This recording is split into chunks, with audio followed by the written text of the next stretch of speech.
Hi friends, आज मैं बात करूंगा एनआईयूएस के ऑन डिमांड्स और पब्लिक एग्ज़ाम के स्टूडेंट्स को लेकर कुछ न्यूज़ अपडेट्स है जिसके बारे में मैं डिस्कस करूंगा। उसके साथ आप वीडियो को लाइक करें। अगर आप इस चैनल पे नए हैं तो चैनल को सब्सक्राइब करें और बेल आइकन दबाना ना भूलें।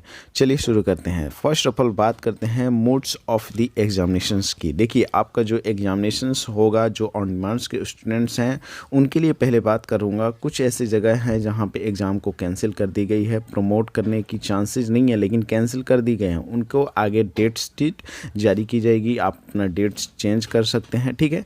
लेकिन जो पब्लिक एग्ज़ाम के स्टूडेंट्स हैं उनका एग्ज़ाम ज़्यादातर चांसेज है कि ऑफलाइन तरीके से होगी, ठीक है।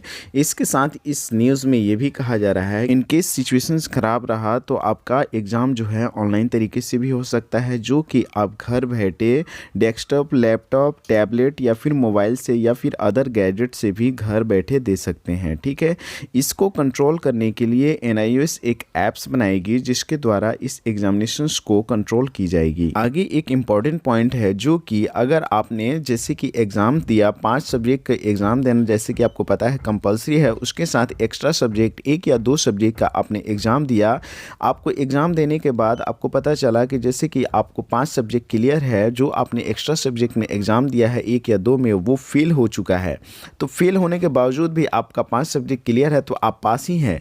लेकिन जो मार्कशीट आपको मिलेगा उसमें जो आप 1 या 2 सब्जेक्ट एक्स्ट्रा सब्जेक्ट में फेल हैं वो फेल लिखा हुआ आएगा। उस कंडीशंस में जो सब्जेक्ट में आप फेल हैं वो मार्कशीट से आप हटवा सकते हैं। हटवाने के लिए सिंपल सा आपको एक एप्लीकेशंस लिखना होगा जिसको डिपार्टमेंट ऑफ इवोल्यूशंस में आपको उसको जमा करना होगा। उसकी कुछ फ़ी जमा करनी होती है, जिसके लिए अगर आप कहेंगे तो मैं एक स्पेशल अलग वीडियो बना दूंगा जिसका एक सिंपल प्रोसेस है। आप वहाँ से प्रोसेस को प्रोसीड करके आप अपने मार्कशीट को अच्छे से मतलब फेल को सब्जेक्ट को हटाकर एक 5 सब्जेक्ट में जिसमें आप पास हैं वो मार्कशीट आपके लिए जनरेट कर दी जाएगी। वहीं बात करें पास होने के लिए 10th क्लास के बच्चों के लिए 33% चाहिए, जो कि थ्योरी और प्रैक्टिकल को मिलाकर 33% चाहिए, प्लस टीएमए का मार्क्स अलग से ऐड किया जाएगा, ठीक है। उसके साथ ये भी कहा जा रहा है कि पास होने के लिए मिनिमम आपको 5 सब्जेक्ट में पास होना ज़रूरी है, जिसमें कम से कम 1 लैंग्वेज पेपर होना ज़रूरी है।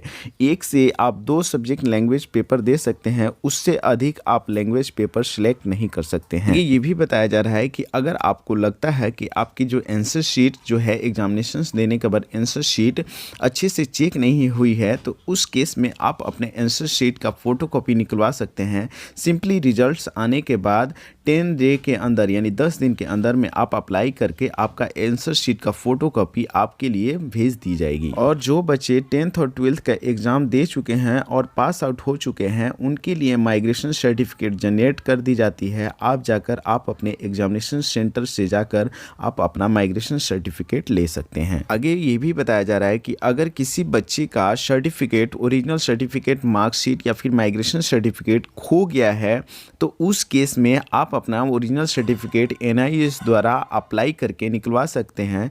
सिंपल सा आपको इस सर्विस के द्वारा आपको कुछ प्रिस्क्राइब्ड फ़ी पेमेंट करना होगा और आपको NIUS original marksheet, migration certificate और अदर सर्टिफिकेट एनआईयूएस आपके घर पे भेज देगी। ये एनआईयूएस ये भी सुविधा देती है कि अगर आप 10th या 12th पास आउट हो चुके हैं लेकिन आपके नाम या फिर आपके फादर नेम या फिर आपके मदर नेम में कुछ गलतियां हैं तो उस गलतियों को सुधार सकते हैं, या फिर कुछ नेम को अगर चेंज करना चाहते हैं तो चेंज कर सकते हैं। सिंपली कुछ फ़ी पेमेंट करनी होगी और आप इस सर्विस के द्वारा आप चेंज कर सकते हैं। उसके साथ अगर आपका डेट ऑफ बर्थ भी गलत है तो उस केस में भी आप अपना डेट ऑफ बर्थ को भी मतलब चेंज कर सकते हैं यानी सही कर सकते हैं। एनआईयूएस में ये भी सुविधा दी जाती है कि अगर आपने 5 साल या फिर 10 साल पहले 10th या 12th पास किया, उस समय आपकी जो परसेंटेज है यानी मार्क्स है बहुत कम है, लेकिन अगर आप फिर से एग्ज़ाम देकर आप अपने नंबर को, मार्क्स को यानी परसेंटेज को बढ़ाना चाह रहे हैं,